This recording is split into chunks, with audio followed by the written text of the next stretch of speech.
Welcome to the Rise to the Challenge podcast. Joined today, he's a singer, songwriter, and music producer. It's Charlie Berry. How are you doing today, Charlie? I'm doing great, man. Thanks for having me. We're so excited to have you on the show to talk about your rise to the challenge. What we like to do with all of our guests is go right to the beginning. Talk about where you're from and what were you involved in growing up? I'm from Dallas, Texas. Also, I'm really happy to be here. Did I already say that? Yeah. Thank you for having me on this. This is really cool. I'm from Dallas, Texas, and growing up, I was in sports and played kind of everything I could whenever the season came around, everything soccer, baseball, basketball, even played lacrosse a little bit. And then when the opportunity arose, I started playing football, and gradually all those sports kind of melted away. And I focused on football and got a guitar in the 5th grade, and kind of never looked back. It was kind of football and music for a long time there. And obviously now it's just music. But I was going to say Texas, it's mostly like everyone's playing football and you're naming all the sports. I'm like, football's got to come in the mix somewhere. Yeah. What did football bring out about you? Did you learn like a new skill that you maybe didn't have through football? You know, other than it's funny because I still have all these kind of football skills that are like absolutely worthless in my life now. But, you know, we learn who we are and how we function in the world a lot of different ways. And for me, I learned a lot of that in sports and specifically football. Sports was a place, and I guess I can stop saying sports. It was really football. It was a place where I could succeed. You know, I was good at it. I was a big kid. And so it was a place that I could belong and matter and have success. So it filled a lot of roles for me growing up. Looking at the other sports, do you still think that football was that go-to for you? Or do you wish you maybe tried a different sport and had that be the focus instead of football? You know, like now that I'm the age that I am, I wish I could play golf, you know, but, you know, like something that was more sustainable. But man, there was really, as far as sports go, there was really never any doubt where I was going to end up. My grandfather was an All-American football player. And so really, it really was you know, in my house, it was football and music were really the two things that everybody liked. And so of course I was like, I want to be liked. I can do those, you know? But yeah, even growing up, man, I was a big kid, you know, looked years bigger than I was. And so it was always kind of like, well, when football comes around, we know who's going to be jumping in. So what was that position that you were playing? I played defensive line, defensive end and defensive tackle, and did all along. Even played in 4th grade and you know, with youth football, they tape an X on your helmet if you're too big to touch the ball, just to it's like a safety thing. And then in the 5th grade, I played up on a 6th and 7th and 8th grade team that was kind of a Pop Warner outside of school team, and I was still too big to touch the ball. So defensive line was a good fit for me. There's a lot of shows out there, and I don't know if this had an effect with you, where Pee-wee football, kind of youth football, has taken a big talk about around towns and stuff, where it's hardcore, it's extreme and stuff. Was it not like that for you, or is this like a perception that people are having that unless they're in it, they're not really understanding what's the true things that are going on? You know, it's interesting because I've seen a few of those like TLC shows, you know, where those dads and coaches are going overboard, man. It's too much. And I think my parents would have stepped in back then. It is intense, especially in Texas. And it was, you know, if you didn't have the right jersey on, we're going to run, you know, but some of that stuff seems maybe a little dramatized. But I'll tell you this too, man, you know, it wasn't like a century ago when I played, but it was a world away because of just kind of the ethos about how we treat kids and how we, you know, and some of that swings too far with, you know, maybe everybody gets a trophy, but, you know, the idea that's come around about like, hey, these are kids, let's let them be kids. They're out having, you know, doing a fun thing. That kind of wasn't totally there, you know, so it was pretty intense. And I can remember some of the experiences of being scared and having to step up and all these things. But ultimately, I think I'm okay. But I think it's good that things have softened just a bit, just a bit.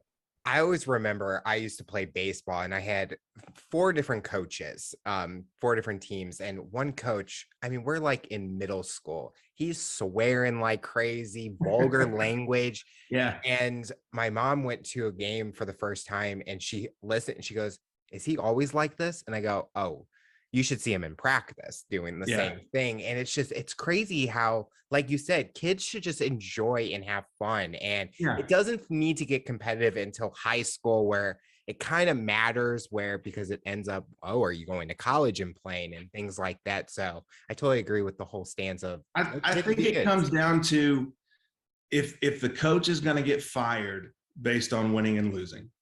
Yeah.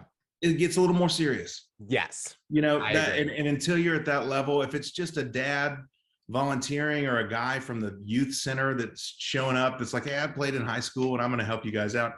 At that point, it's like, let's relax. Let's have fun. Let's enjoy watching kids, run around and learn something. Growing up, what kind of music were you into? There was a lot of music in my house growing up. So my dad sang in a cover band in college, and then they continued on. They were great, and he sang in like a doo-wop, Motown 50s kind of a band. And so I grew up loving those kind of simple songs.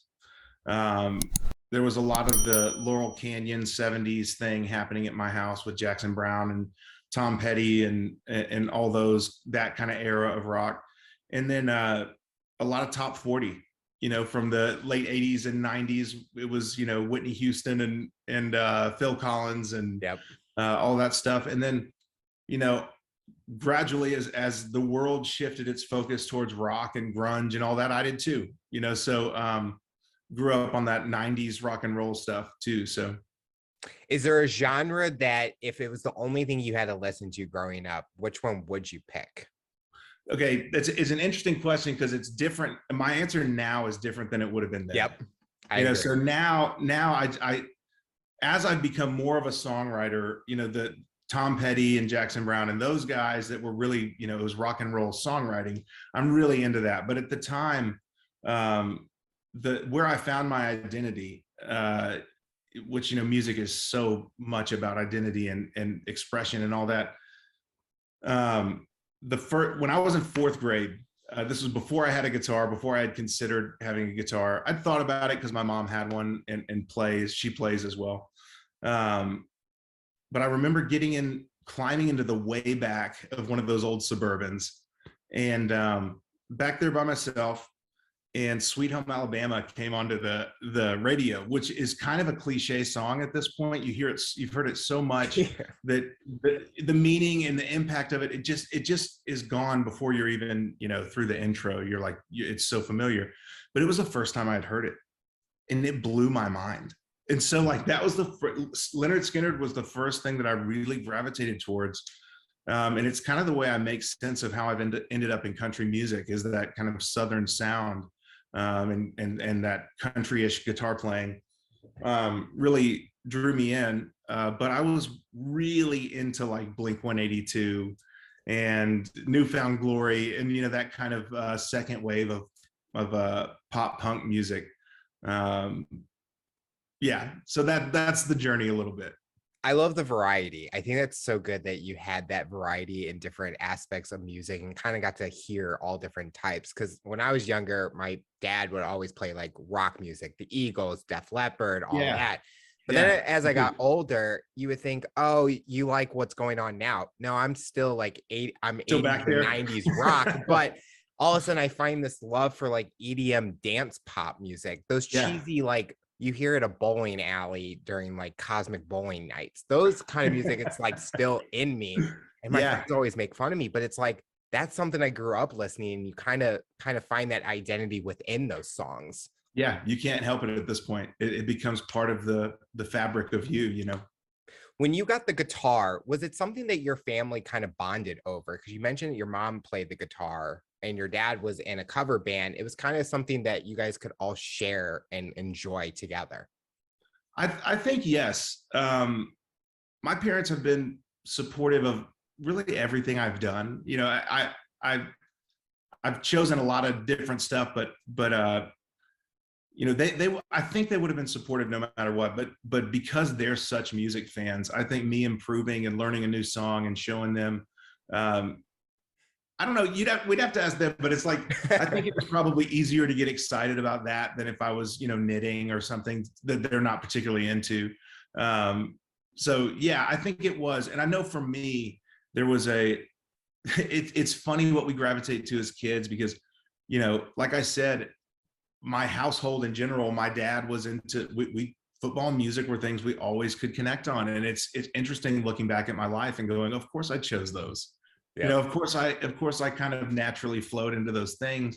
They were easy topics of conversation, easy things to connect over, like you said. So there was always a lot of conversation about music, and going back to what you said before about what we listened to and what we you know, genres and things like that. There was always the perspective in my house of it's all kind of the same. The things that make a good song, you know, if you don't have, some genres are really lyrical, some are really, you know, music heavy, but you got to have the hooks and it's got to kind of come together and it's got to, but there was this idea of like, look, good music is good music. You don't need to be bound by what genre it's in. If you like it, you like it, you know? Was there ever a challenge when you were learning how to play the guitar, or did it come natural to you? Hold on, say that one more time. You broke up a little bit. Was there ever a challenge when you were learning how to play the guitar, or did it just come natural to you? I think the challenge is what's so fun about it. It's still a challenge to me. I still don't play the way I want to. You know, it's like I still pick it up and go, man, I watch other guys play and I go, that looks fun. I wish I could do that, you know? But I think it's a puzzle, it's a language, it's, you know, it's all of these kind of challenging things all in one. And so I think that's the real fun of it. I think that, you know, sitting and trying to master a riff or a song or whatever for hours until you get days, weeks, whatever it takes. And then finally getting it. I mean, that's, or not. I mean, I've moved on from a lot of stuff. And like, you know what, maybe this just isn't for me, you know, but you find your path that way too. So, but yes, always a challenge, always fun, always humbling, you know, to pick up an instrument. So yes. Was the guitar more like electric guitar, or is it more like in country music, that kind of style guitar where you practicing and playing? You know, I didn't even have an acoustic guitar for a lot of years. It was only how loud can we get this thing? that was kind of the whole thing. It was all about electric guitar and playing guitar solos and having a big amp and all that. I mean, that was really the dream, and still is. I mean, that's still what fires me up. The thought of like, you know, if I played in an arena, I bet I could turn it up as loud as I want. Yep. You know, like finally I could get it like to the volume I really want to play at. So, yeah, electric guitar for sure. For sure. Just imagine if you're at like one of those outdoor festivals, you could crank it up louder. Oh yeah. Yes. Multiple amps turned up that loud. Sometimes we're asked, what's that dream job that we're wanting? What was that dream job for you as you were growing up? That's really interesting. I'm not much of a planner. I'm very focused. I'm directed, all of those things, but I don't plan out my next move very much. But I'll say this, in the context of where I've ended up as a singer-songwriter, I look back and I can see the obsession around music and that I was kind of more into it than my peers. There was this, there's kind of this imaginary show in my head when I listen to music. And I can remember imagining being in Leonard Skinner, being in Van Halen, what people are looking at, how people are looking at you, how I would have been looking at them, you know, and the dream of maybe affecting people the way these bands were affecting me. And it's still a place that I go to. when I'm producing music, when I produce music, I'm at that show. Is this going to translate from that stage that I really want to be on? So there was always that dream of big stages, big crowds, songs that people know. That was part of it for sure. For sure. What was that first jump that you took into your music career? Well, the sixth grade talent show. I mean, it was always, it's funny. I think I was just a really intense kid. It was always like, I was as serious then about it as I am right now. It was like, this is it, man. This is big time. So playing Don't Speak by No Doubt in the sixth grade talent show. The moment, even before I had a guitar, I was trying to put a band together. It was like, I'll get a guitar and you get a bass and you get drums. And of course I was the only one that was really into it,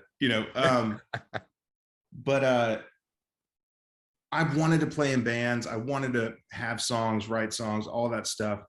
But like most things, it progressed kind of naturally.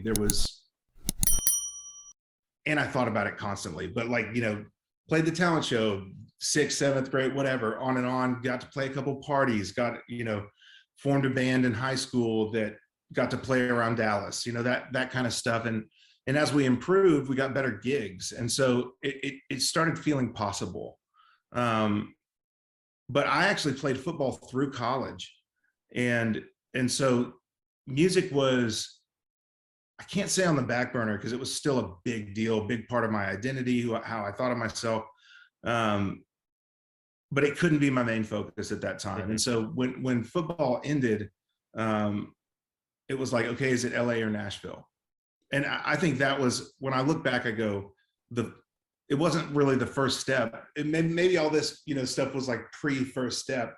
And the first step was that, leap of faith to Nashville. What were you pursuing in college during that time? Playing football, playing guitar. So it was just being there so that you could still do music and what your passion for football was. Man, that I think I could kind of superimpose that kind of thought onto myself. I wasn't thinking that hard, man. It was just, it was just, oh, I got a scholarship. I'm going to do it. And I went, and then I was all about it, man. I was in the weight room. I was watching film. I was doing all that stuff, and also playing guitar in my free time. But there was I think it would be a little dishonest for me to pretend that I had some kind of plan, like, well, I'm doing this now. And then I was just doing the thing in front of me, Well, you mentioned that you're not a planner, so you were just kind of going as the flow and seeing what was happening. If the music career did pick up, then you would take the advantage of that and keep going with that. I think that I knew that I was going to play football until football was done with me. And so it wasn't that my options were open. I knew I was going to do music in some way for the rest of my life. I knew I didn't want to be one of those guys that's like, oh, I used to be in a band.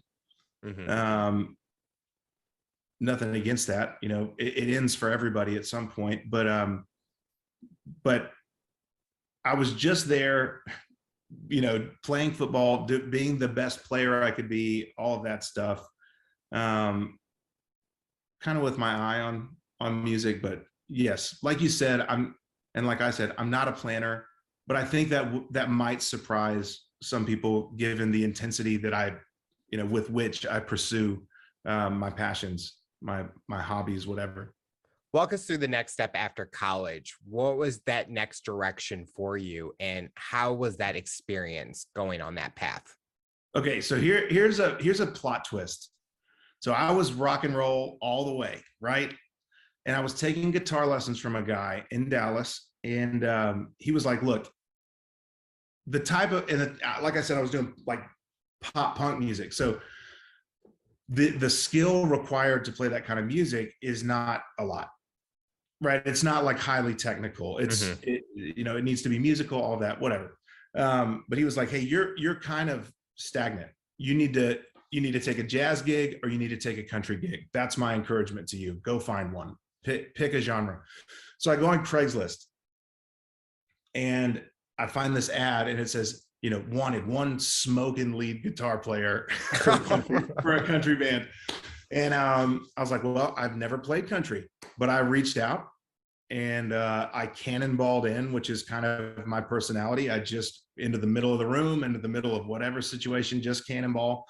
I was like, I'd love to try out, send me some songs and I'll learn them. And I did. I learned the songs. I went, I got the gig. This is all while I have an injured shoulder. I'm rehabbing that. I'm in a sling, had to get the guy to like help me put my guitar on at the audition. And so I played it, I got the gig, and we end up playing these, as most people do, kind of like the 8 p.m. to 2 a.m. marathon gigs at these honky tonks.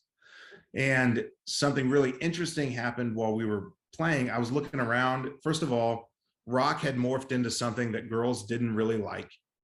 So it was a bunch of guys, at the gig, like moshing. But looking around at this country gig, I was like, there are girls here.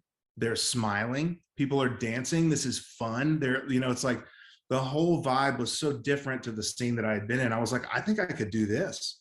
And that was a big part of the move to Nashville instead of a move to LA or New York.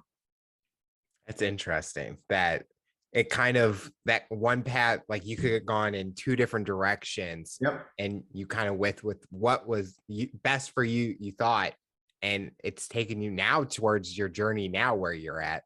Yeah.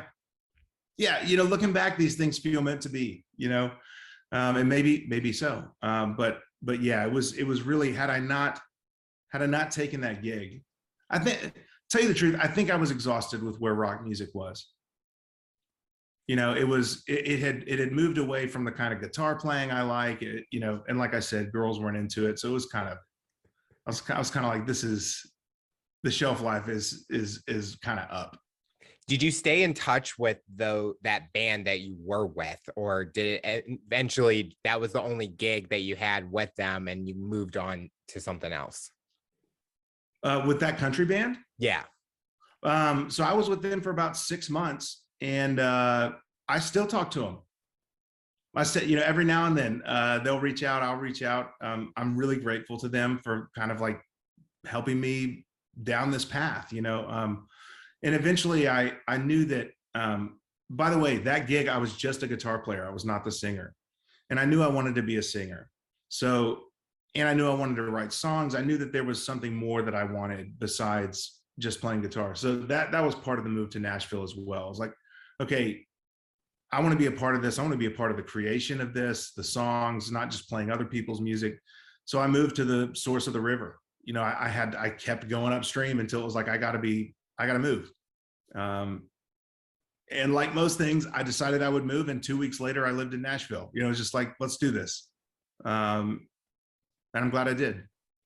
Moving to Nashville, where it's a big music town, was it hard to kind of get your name out there and kind of say, I'm here, I'm new, up and coming? Or it's so saturated with musicians that you're all like struggling to kind of get the attention of people? I think I'm still trying to get my name out there. That's how it feels to me. I mean, when I look back, I know I'm not where I was on day one, so like I have enough sense to know that. But I don't know that stops. It still feels like a rat race a little bit. And it's also amazing because, everyone else in the race is putting out great songs, and you see what they're doing and it makes you improve. But yeah, I think that, you hear people talk about, you have to be just a little delusional to do anything in life. It's like, even in 4th grade, hearing Sweet Home Alabama, I was like, I think I can do that. I didn't even have a guitar. It's like, I was like, yeah, I can probably do that. Just need a couple things, Yeah.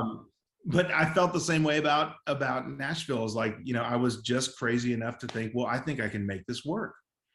And so it took a long time, but several years into it, I can't remember where I was. I was at some kind of event, and I looked around and I was like, I know a lot of people here. Like, I've been here a while. I know these people. And so it did kind of cross over without me kind of knowing it had happened, but I did realize after I did. Talk about how Mockingbird Sun came around in your journey.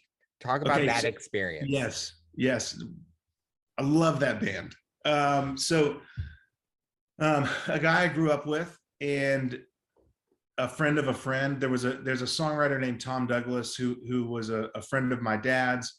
That was a mentor to me. Another reason why I was in Nashville, because I realized, hey, if I'm starving to death or something, I could probably get a ham sandwich from him. Mm-hmm. And that way undersells the depth of our relationship. But it was like, that feels good to me, to know somebody there that's having success. He was also kind of the blueprint for me of, okay, this is possible. Like, I know someone that has done this. And I think most musicians that go for this, a lot of them have that person where they saw someone from their hometown go for it and have at least a little success, just a little. So Tom actually helped put it together.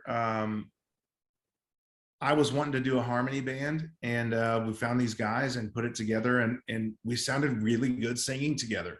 And we said, well, let's just see what happens. Let's write some songs and see what happens. And we put out an EP.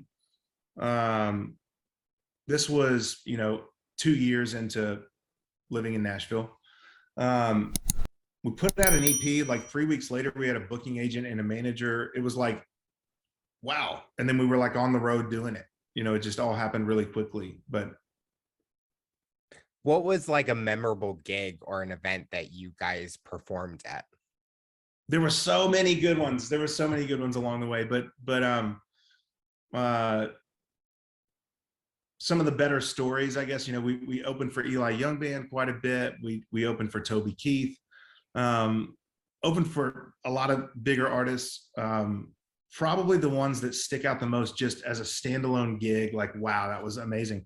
We did a gig on the deck of an aircraft carrier in the Indian Ocean, on a USO tour, or actually naval entertainment tour, to a bunch of sailors that were so appreciative. It was amazing. It was really an incredible experience, to just the location alone, and then the people there that are really kind of isolated from the world, to get a little bit of live music was really cool to be able to do that. Did your band members ever have any challenges with each other, or was there ever like a disagreement about how the direction of a song was going, lyrics were going, things like that? Or were you guys able to kind of utilize each skill in each person and kind of work together? Both. Both. At our best, we were able to go, you know what, you're good at this, why don't you do it? As the band progressed, things got worse and worse. I am honestly, I'm going to own this, I'm not great with the democratic process. It's like, no, I think it's this, and so that's what we're doing. So ultimately the band broke up. Of course it did. So now looking back, and I was like, how could this happen? What do you mean you're not happy? And looking back now, I go, well, of course they weren't. Of course the band broke up. I was pulling more and more control, and it was like, it was, the writing on the wall was, I think I'm a solo artist. I think that's where we ended up. So, love those guys, love the experience we had. And, ultimately exactly that struggle that you're talking about, broke the band up, as it does with most bands. Bands have a real shelf life. Was there kind of a moment where the other members maybe thought that you were going to go solo? As we see with some bands, sometimes the singer kind of has that breakout solo career. And I only use this as an example because it's the only one that I can think of, like Matchbox 20. Rob Thomas went on his own and had a career, but then he came back because maybe it was just a different vibe at the time. But was there a moment where you knew that you needed to go solo at a time? No, I'm such a band guy. I so want, arm in arm, we're going to take on the world together.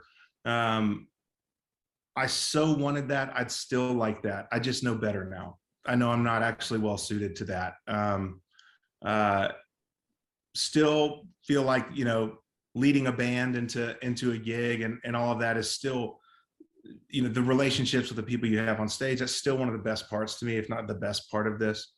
But gosh, through and through, I wanted that band to work so bad. There was never a moment while the band was together that I was like, I should do this alone. There was the moment that came was, this is really not working. Mm-hmm. And I didn't know what was on the other side of it when the band broke up. I was like, this is just kind of another one of those, I think it's over. I think I have to move on. And I think we were probably years beyond that point, because I wanted it to work so badly. But it took a little while after the band broke up for me to even be like, you know what? I think I'm going to do it. I think the next step for me is to be a solo artist. But it was never like a backup plan or something like that. I honestly don't have enough bandwidth. I don't have enough bandwidth for backup plans. I'm so all in to whatever I'm doing there was no plan. There was no moment. Leading into that, where you were so focused on your career, did it ever take a big chunk out of your personal life and you had maybe a struggle that you kind of had because you're so focused on your music? Yeah, I think, this is an interesting question, because it's a, life question more than music, but it's to me, the lifestyle you live on the road and the lifestyle you live off the road, if those are too far apart, you're going to have some issues in both, so if you're, act one way on the road, act a different way at home, it's a problem. So really, when the band broke up and I had to come off the road, while the band was happening, I got married. There was like so much life had happened, and coming off the road, it was like, my wife and I are going to have to learn to live together. When I came off the road, we had never spent a full 2 weeks together. Wow. Yeah. Wow. So like learning, like, oh, okay, like you kind of leave the cabinets open a lot, or like what, like whatever, from minor annoyances to things of like, losing that band. For me, it was like, I don't know who I am anymore. Am I going to go work at Home Depot? Am I going to be a handyman? Which I did, in those years after. But there was so much identity wrapped up in that. And really, when the band broke up and I came off the road, I kind of imploded. My career it was directionless, rudderless. Personally, there was a lot of growing up that I needed to do that I hadn't done. And the stereotype of a touring musician, in a lot of ways, is true. I mean, it's like we live in this suspended adolescence. We have people telling us where to be and when to be there. So we don't really have to take care of ourselves in that way, And so coming from college football, where it was like, here's when you need to be at your classes, you have tutors, you have, I was coddled. And then I got kind of coddled in the band. And then, so the past 5 years or so, I've grown up like 20 years worth. It's like I now feel like I've caught up to my age, but yeah, I was absolutely lost when that band broke up, and it brought up a lot of issues that needed to be addressed, from not paying bills on time to all the way down to addictive behavior and stuff like that. So. Did your wife support and kind of try to help as best as she could, because you didn't have that time that you guys were together because you were on the road? Did it kind of feel like maybe she didn't understand your identity is so around music and that this is a different side that she's seeing? I don't think it was her I don't think she was the one that wasn't understanding. Like, I think it really was my deal. I think she's been unbelievably supportive. And at the same time, one of the things I love about her is she doesn't, like, I get on the tilt-a-whirl and she's like, I can see that you're on the tilt-a-whirl. I'm not getting on it. It's like that to me. I'm like, I so admire that. I'm appreciative of that now. At times in my life, it was maddening to me. Like, why aren't you in this with me? And it's like, I'm so glad she wasn't. It would have been a disaster. So there are times I maybe would have described what was happening as what you said, of Um, are you supporting me? Do you understand? And looking back, I go, that's really irrelevant. It's really irrelevant that she fully understand that part of me or whatever. It's like, for me, that stuff's nice, but it's not the core of what marriage is for me, you know? And so I really, in a lot of ways, I'm just glad she stuck with me. Yep. All these ways I was deficient, I really was not bringing my best to the table. And she saw something in me that was like, you know, I'm going to stick around. I'm going to hang out here. And, you know, I'm grateful for that. You talked about going through addictive behaviors. And if someone that's listening to this, how were you able to maybe understand that you might have had these addictions and be able to kind of get the treatment to help get through it? Oh man. You know, I think most people have probably heard the term rock bottom. When you're there, you don't, it's a really beautiful place to be. It does not feel good to be there, but you find God down there. He's there. You look around, and in the past where you go, you know what, I'm going to pull the ripcord. I'm going to go to alcohol, you know, lust, drugs, whatever. I mean, not all of those are my story, but I'm going to go to my phone. I'm going to go to food. I'm going to go to, I mean, fill in the blank. You know, some of these things taken to extremes could definitely be considered addictive behavior, but you just reach for a hand. And the amazing thing about rock bottom is you find one. Yep. And so it wasn't necessarily what I did. It was that when I needed it at the right moment, somebody came and helped. And I didn't feel an option of, you know what, I'm just not going to ask for help. I had done that plenty in my life. I can handle this, you know, I can keep this. I can kind of spin all the plates at once. And when it finally falls down, man, the rock bottom is asking for help. There is no other option. And by the grace of God, I was kind of taken in by some men, you know, whatever. It's like people that helped me. And I can't really take credit for it. I look back and I go, that was a miracle. That was an absolute miracle. The only part that I can say is I was willing, and it didn't feel like there was any other option. It was, I'm going to go this way or I'm going to go that way. You know, things get real clear in those moments of crisis. And I knew I wanted to live. I knew I wanted to have a life. So, were you able to be open with your family about what you were going through, or was it hard to kind of admit what you were going through? I mean, some of it's like, hey, you know, I'm not doing great. They're like, yeah, I know. I can kind of see that, you know. But of course, there's shame about admitting the worst parts of yourself to anybody. Luckily, my family was very supportive and helped me through. You know, we're talking vaguely. You know, some of this stuff. I just want to address the elephant in the room of like, well, what was the addiction? It's like, I don't know that matters, and I don't know that it's great for me to go rehash everything. You know, part of me is like, well, it's probably not as bad as you think it was. That may be true. It may not be true. I don't know. But the truth is, you know, rehashing what happened in the past is less useful to me than giving somebody the hope that if you are down there, I promise you there's a hand to help you out of that. I promise you.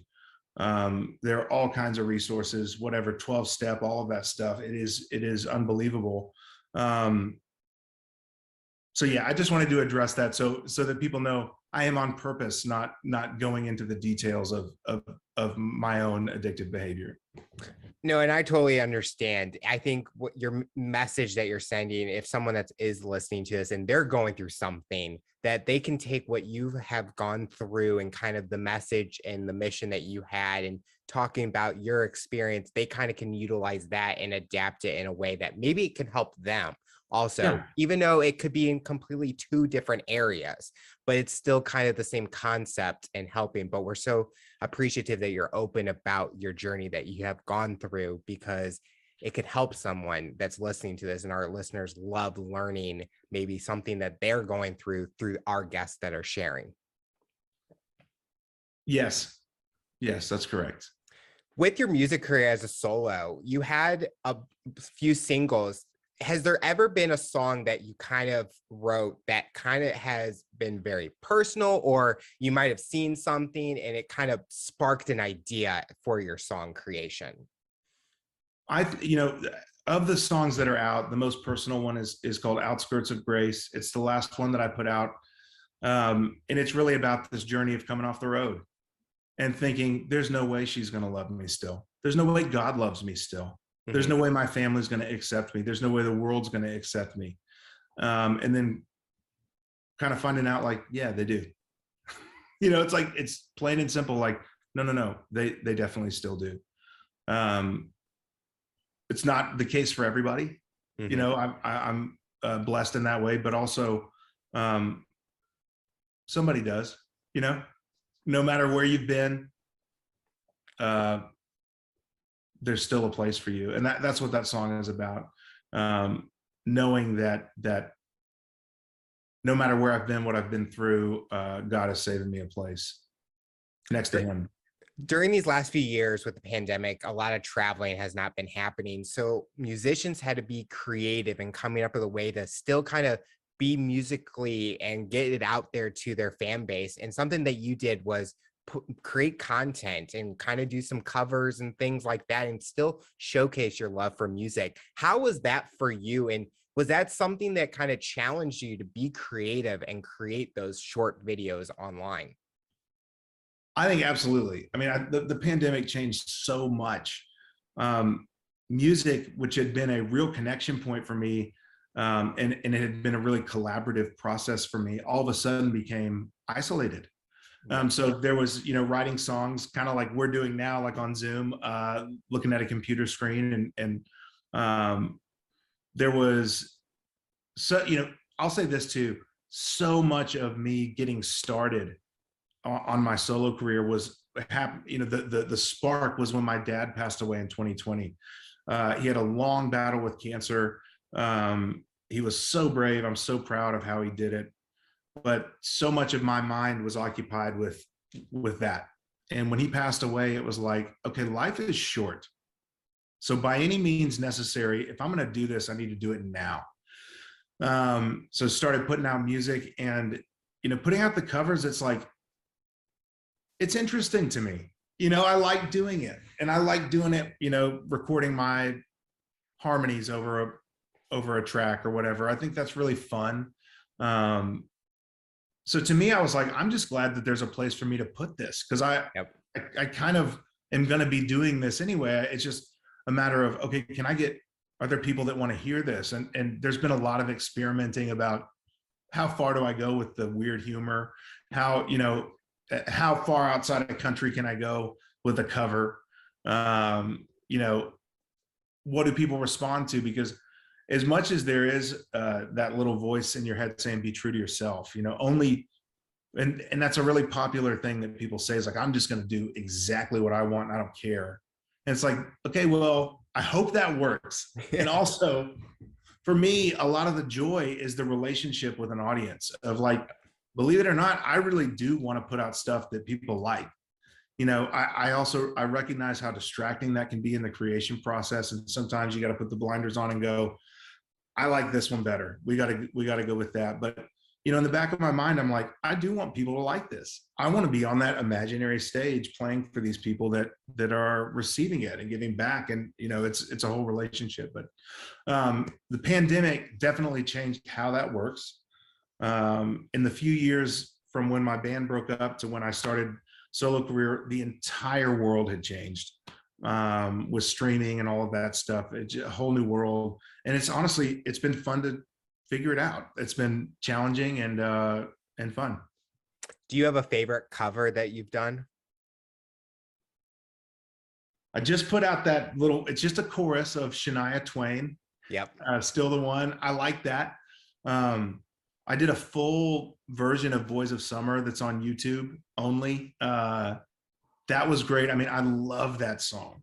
I love that song. Like, that's one that I listen to maybe daily. I mean, I really love that song. So getting kind of like inside of that and doing it kind of almost note for note was really fun. And then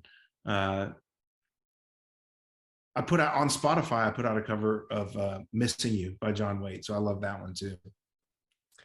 Is there, we talked about you're not a planner, so this might challenge you. Yeah. Is there a stage or performance or a collab that you hope that in the future it could happen? I just want to be in the room with Bruce Springsteen. I don't even care if we work on music. I just want to be around the guy. I want to see what it's like. You know, he is so unbelievably impressive with his philosophy and the way he lives life. And we don't line up on everything, but the amount of respect I have for that guy, yep. Just hearing him talk about, hey, this is how I came to this conclusion. I'm like, wow, this guy's amazing. And then of course I love the music and have actually grown to love the music more and more as I get deeper and deeper into music. So we can expect a cover of Bruce Springsteen soon? You know what? Actually, now thinking of it, I did a little, I'm on Fire. I put that on YouTube, which was, again, it was like 11:30 at night or something. And that song came on Spotify. I was like, I could probably do that. And I jumped into it and ended up putting it up on YouTube. So what does the future look like for you? What are you hoping to accomplish in the next few years? We go back to the planning, but yeah, personally and professionally, anything that the listeners can look out for when it comes to your journey? Professionally, I'm really excited about the music I'm putting out this year. My music in 2021 had a introspective, serious tone. I think that I wanted to establish that I'm not like, that I'm serious. I don't know, that there's a serious melancholy side that I really like about myself. And also there's this other side that hasn't shown up yet in my music that's fun. And so this year is going to be a lot more fun. And I'm excited about kind of rounding out the collection, the catalog, whatever, and showing a little more breadth, width, whatever you want to call it. And my hope is that it connects with people. I want to connect with as many people as possible. You know, it's possible that all the people that need my music have heard it. That's always possible. I really view this as a gift that was given to me in whatever measure. You know, sometimes when people say that, it sounds like, well, it's, you know, it's like, oh, okay. Anyway, like ego, arrogance aside, it's like, okay, I really think this was kind of handed to me. And it would be weird of me. It would be weird to like have this wrapped present and be like, I'll just keep this one too. You know, it's like, no, it's for y'all. Here, take it. And so I want to give away as much of it as I can. And I hope it has an impact. I hope it gives words to people's stories. I hope it's a soundtrack for people's Friday and Saturday nights. You know, I hope it's all of those things. I hope it gives, eventually the career grows into something where there's a fan base where people could feel like they belong and matter, you know, find their people through my music. That's important to me. The specifics of goals that I want to accomplish, it really is that small to me. It's really, I'm going to do the best vocal I can on this song. I'm going to write the best song I can. And I really think, even though modern musicians, we wear a lot of hats with marketing and graphic designing and all of these things, I'm going to do that stuff, but I can't force it on people, can't make them do it. So my job is really just to make the best music that I can and give it away, and it will do what it does. You know, that's professionally. And personally, I want to be a great husband. I want to be a great dad. You know, I want to live with heart, and I want to give that away too, to the people that I love. I love hearing all of that. It just shows the passion that you have for what you're doing. And definitely as a listener of music, when we can connect with that artist just through a song, we can tell they have the passion for what they're making.